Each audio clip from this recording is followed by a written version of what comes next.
بيحكي الفيلم عن راجل بيطلب منه مهمة في وسط البحر لكنه بيغرق بسبب عاصفة قوية، ولما بيفوق بيلاقي نفسه في جزيرة كلها أقزام. بيبدأ فيلمنا بكليفر وبيكون لسه بيبدأ روتينه اليومي وهو بيكلم ألعابه، وبنعرف إن هو شغال في البريد وبيتعرف في الشغل على موظف جديد اسمه دان، وبيبقوا أصحاب من أول يوم شغله. وبنعرف كمان إن كليفر يبقى مدير البريد بتاع دان، وبنشوف كليفر ودان وهما بيسلموا البريد. وبنعرف إن كليفر بيحب صحفية اسمها دارسي بس لسه ما اعترفش ليها بحبه. وبعدها بنلاقي إن دان جاب كارنيه إن هو بقى المدير من أول يوم بس، وكليفر بيكون شغال بقاله 10 سنين بس محدش معبره. وبيقول دان لكليفر ان هو جبان واستحاله يترقى هو بالشكل ده. وبعدها بيطلع كليفر من الاوضه وهو قلقان وبيشوف البت دارسي اللي بيحبها في وقت متاخر، فبيتشجع وبيروح ليها عشان يقول لها على موعد يتقابلوا فيه سوا. بس لما بيدخل عندها ما بيعرفش يقول حاجه وبياخد ورقه، فبتقول له دارسي ان كان عايز يستلم مهمه او حاجه زي كده فبيوافق على طول. فبتقول له دارسي ان المهمه هتبقى عن رحلات السفر وبيبقى لازم يبعت لها المهمه تاني يوم، وبينسخ ملفات من على النت وبيوريها لدارسي وبتكون معجبه من طريقه كتابته. وبتطلب دارسي منه كمان مهمه وهي انه يروح لمثلث برمودا ويكتب شويه معلومات عن الاساطير اللي هناك، فبيرضى على طول عشان عايزه تعجب بيه. وفعلا بيسافر تاني يوم وبيكون في واحد مستنيه عشان يعلمه طريقه سواقه اليخت، وبيكون التحكم سهل لان اليخت اصلا بيتحرك لوحده على المكان اللي كليفر عايز يروحه. ومن هنا بتبدا رحله كليفر لمثلث برمودا وبيكون مفيش غيره في اليخت، وبيفضل يقرا في قصه لحد ما بينام وبيصحى على امواج وعاصفه كبيره في البحر، وبيلبس اللايف جاكيت والعاصفه دي بتوقعه هو واليخت وبيغمى عليه. ولما بيصحى بيلاقي نفسه مش عارف يتحرك، ولما بيبص حواليه بيلاقي ناس كتير قد عقله الاصبع واقفين على صدره. وبيقول واحد من اللي واقفين عليه ان هو الجنرال ادوارد، وبيكون في ناس كتيره بنفس الحجم واقفين حواليه ومربطينه زي الذبيحه. بس كليفر بيفك نفسه بسهوله وبيكون مش مصدق اللي بيحصل ومستني نفسه يطلع من الحلم، وبيأمرهم ادوارد ان هم يوقعوا الوحش تاني، ولما بيقع بيغمى عليه تاني. ولما بيصحى بيلاقيهم بيجروه على مملكه ليليبوت، وبنشوف كل الناس عماله تبص على الوحش. وبيودوه في الوقت ده عند الملك فيودور. بتزعل بنت الملك على كليفر وبيكون اسمها برنسس ماري، وبتسأل الأميرة إدوارد إذا كان لازم يربطوه كده، فبيقول لها إن كليفر جاسوس من مملكة على عداوة بمملكتهم. وبيكون كليفر لسه مش مصدق وبيسأل الملك عن المكان اللي هو فيه، فبيقول له السكرتير بتاع الملك إن هو في مملكة ليليبوت. وبعدها بيتسجن في كهف وبيشوف هناك واحد اتحكم عليه من إدوارد بالسجن لأنه كان بيعاكس الأميرة. وبيدخل إدوارد عليهم وهم عمالين يتريقوا ويقولوا عليه أعرج، وبيقول لهم أنتوا عايزين تاخدوها مؤبد ولا ايه؟ فبيقول له يا عم احنا بنمدح فيك، ده حتى كلمه اعرج دي معناها انك شجاع. فبيفرح ادوارد وبياخد كليفر عشان يستفيد منه طول فتره سجنه، وبيربطه في آلة عشان يحرث الارض. وبعدها بيسمعوا صوت جرس المملكه، وده معناه ان مملكه بلوفيسيا هجمت عليهم وكانوا رايحين ياخدوا الاميره، وبيولعوا في القصر. وبيقول لادوارد الحراس محدش يساعد الاميره لان هو اللي هيساعدها بنفسه. وفي وقتها صاحب كليفر اللي كان في السجن بيقول له يساعد الاميره لان ادوارد مش هيلحقها. فبيروح كليفر يضرب الجنود بكل سهوله وبينقذ الاميره، وبيكون الملك هو والسكرتير بتاعه في النار. وبيعمل كليفر حمام على القصر عشان يطفي الحريق، وكل الناس بتنادي باسمه عشان انقذ الملك. وبعدها الملك بيعفي عنه هو وصاحبه وبيشكره وبيفضل يمدح فيه شويه، وبالليل بيعزمهم كلهم على الاكل عشان يحتفلوا بنصرهم. وبيكون ادوارد متضايق عشان الملك عمال يتكلم عن كليفر ومش معبره في الجزمه. وبعدها بيسال الملك كليفر هو منين، فبيقول لهم ان هو من منهاتل، وكل الموجودين في الحفله بيفتكروه رئيس منهاتل، وبيفضلوا يقولوا ان هو اشجع واحد فيهم. والاول مره يحس كليفر ان هو عمل حاجه وان هو بقى بطل في نظر الناس الصغيرين دول، وعشان كده بيسوق فيها وبيألف لهم حكايه بيقول فيها ان الناس كانت بتناديه وبتحييه في المدينه بتاعته اول ما يشوفوه. وبيكون كل اللي في الحفله مصدقينه ما عدا ادوارد. وتاني يوم بيبنوا له سكان المملكه قصر فخم وبيقولوا له على الحاجات اللي فيه. وبتكون الحياه دي اول مره تعدي على كليفر، وبيأمر الملك الحراس ان هم بيدوروا على اليخت وده عشان كليفر عايز كده. وبعدها بيقول لهم كليفر يبنوا مسرح كبير وبيوريهم قصه تايتانيك، وبيقول لهم ان دي قصه من القصص اللي حصلت معاه، والكل بيتاثر بالقصه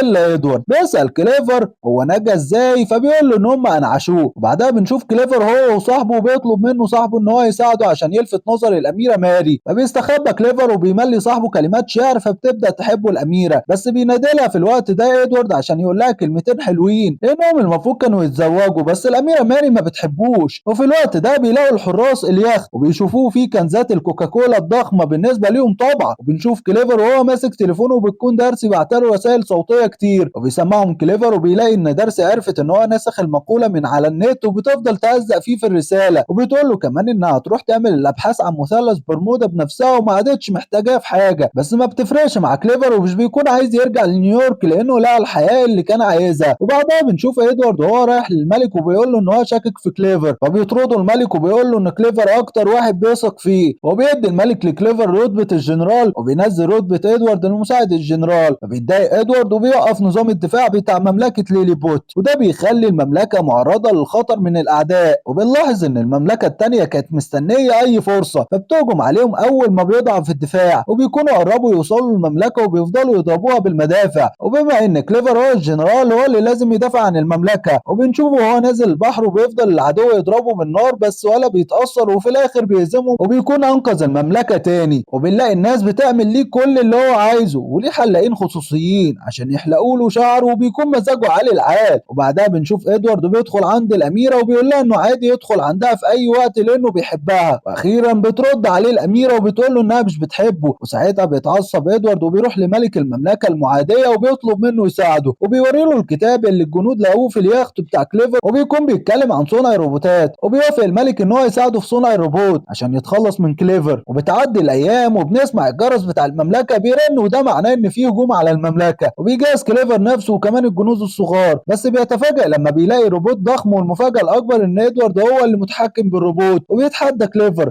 فبيوافق لانه بيكون مضطر، وبيحاول يزق الروبوت بس مفيش فايده. وفي الاخر الروبوت بيمسكه من اللباس بتاعه وبيقول له يعترف بكل حاجه. فبيعترف كليفر ان هو مش رئيس ولا حاجه، وبيقول لهم ان هو فاشل مش بيعرف يعمل حاجه. وبيتفاجئ الملك وكل الموجودين وبينفي ادوارد كليفر على جزيره مهجوره. ولما بيصحى بيلاقي بنت عملاقه بتاخده البيت وبتلعب بيه كانه عروسه وبتحطه في بيت العرايس. وبنعرف ان الجزيره كل اللي عليها عمالقه. وبنرجع تاني لمملكه ليليبوت وبنشوف الجنود الصغار قبضوا على دارسي، وبيعرفها ادوارد وبيسجنها لان كليفر كان معرف الكل باسمها. وبتشوف دارسي الملك وبنته وهم محبوسين واتحكم عليهم بالسجن من ادوارد بعد ما بيخسر كليفر قدامه. وبنشوف صاحب كليفر اللي بيقرر يروح له الجزيره عشان يقول له على اللي حصل، ومع انه صغير في الحجم بيوصل له. وبيشوف كليفر جثه طيار ميت بتكون البنت العملاقه فاكراه دوميا، وبياخد كليفر الباراشوت بتاعه وبيهرب بيه على مملكه ليليبوت. واول ما بيوصل للمملكه بيروح لدارسي وبيعترف لها بحبه، فبتسامحه على الكلام اللي سرقه من على النت. وبنلاقي كليفر بيتحدى ادوارد في قتال، واذا هزمه هيرجع المملكه للملك، واذا ادوارد فاز هيدمر المملكه كلها. وما بيكونش فارق مع كليفر يبان قدامهم بطل او لا. وبيبدا القتال وبنلاقي ان ادوارد بيفوز على كليفر في لمح البصر. وبنشوف صاحب كليفر بيدخل للروبوت وبيضرب ادوارد جوه الروبوت، وبنلاقي ان ضربات الروبوت ما عادتش بتاثر على كليفر فبيهزموا كليفر بكل سهوله. وبنشوف ان كل الناس بتحتفل مع بعض وبيكون كليفر فرحان وهو ودارسي، وبيكون السبب في هزيمه ادوارد صاحب كليفر. وبيطلب صاحب كليفر ان هو يتجوز الاميره. تبدا المراسم بتاعه حفل الزواج، وبعدها بنشوف ادوارد خد الاميره رهينه بس بتتضايق الاميره منه وبتضربه. والملك كان بيكون هيبدا حرب مع المملكه اللي جنبه، بس بيعمل كليفر عقد تصالح مع الملكين وبيبقوا صحاب. وبنشوف كليفر هو ودارسي وهم راجعين لنيويورك بنفس اليخت بعد ما جنود المملكه صلحوه. وبتعدي الايام وكليفر ما عادش بيكون شغال في البريد وبقى مدون لجرايد رحلات، وفي النهايه بيعيش احلى ايامه مع دارسي. وكده بينتهي الفيلم.